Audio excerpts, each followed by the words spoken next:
performance by Shadab Akhtar.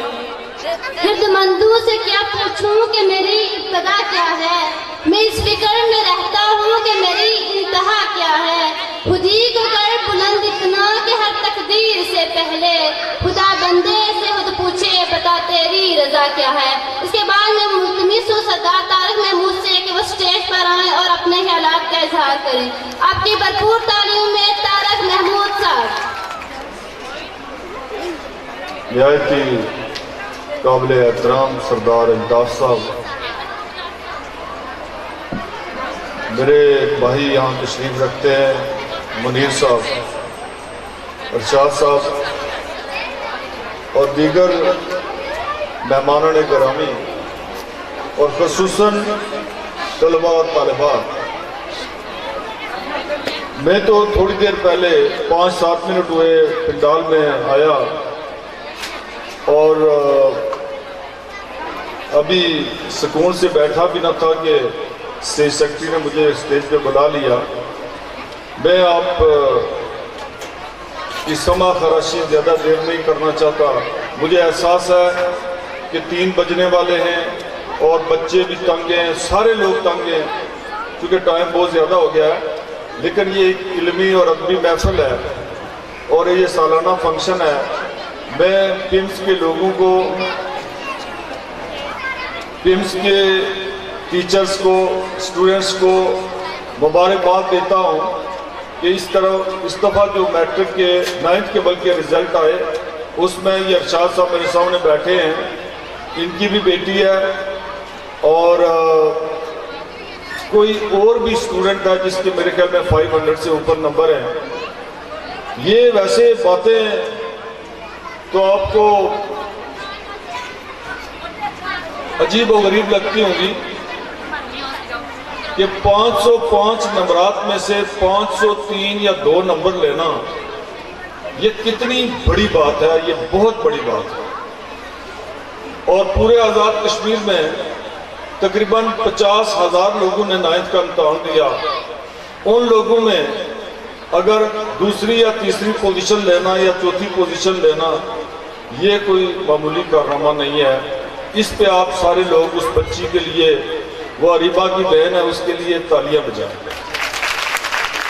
और दूसरी जो स्टूडेंट है उसके लिए भी और बाकी स्टूडेंट्स ने भी जितने अच्छे नंबरात लिए हैं उन सब के लिए।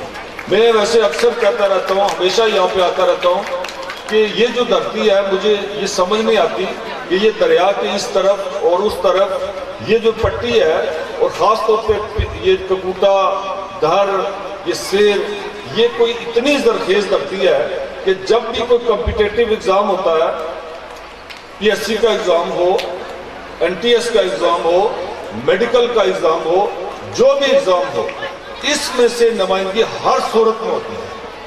बाकी जगहों की बात में होती है लेकिन यहाँ का ज़रूर बंदा कहीं ना कहीं आपको नज़र आता है।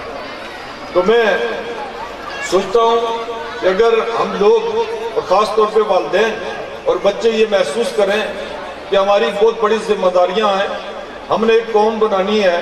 हमने कश्मीर को, अभी जो एक बच्चा तकरीर कर रहा था, बड़ी खूबसूरत बातें थी उसकी देसी में, तो वो हकीकत पे मबनी थी कि यही हमारे सिस्टम में, यही हमारा सोसाइटी में इस तरह के हालात हैं। तो ऐसे हालात में अगर हम सोचें कि कोई बहुत बड़ा कारनामा सर अंजाम देंगे तो मुझे काफ़ी मुश्किल लगता है।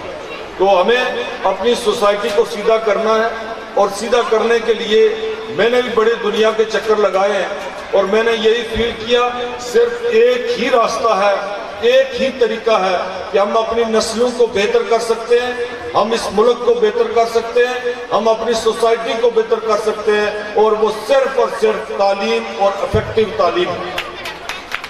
यहाँ हमारे इस रीजन में बहुत ज़्यादा तालीम है।